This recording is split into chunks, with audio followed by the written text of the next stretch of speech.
నమస్తే, నేను మీ చంద్రశేఖర్ కండవల్లి. షర్మిలమ్మ ఎప్పుడు ట్వీట్లు వేస్తూ హడావిడిగా ఉన్న ఉనికిని చాటుకుంటూ ఉంటారు. ఆమె పర్యటన లేని నాడు కూడా అలా సోషల్ మీడియాలో నేను కూడా రేస్లో ఉన్నాను అని చెప్పేంత ప్రయత్నం చేస్తూ ఉంటారు కూడా. కొత్త ఏడాది వచ్చింది, చిన్న పెద్ద తేడా లేకుండా అందరూ న్యూ ఇయర్ వేళ ప్రజలను సందేశం పంపించారు. కొత్త ఏడాది అనుభూతులను జనంతో పంచుకున్నారు కూడా.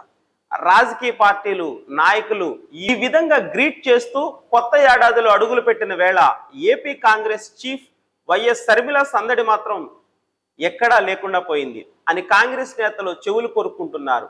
ఆమె న్యూ ఇయర్ గ్రీటింగ్స్ చెప్పరా లేదా అన్నది కూడా సందేహంగా ఉంది.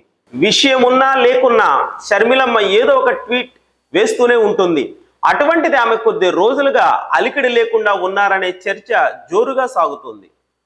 వాట్ హ్యాపెండ్ అని కాంగ్రెస్ నేతలు ఆసక్తి కనబరుస్తున్నట్లు తెలుస్తోంది.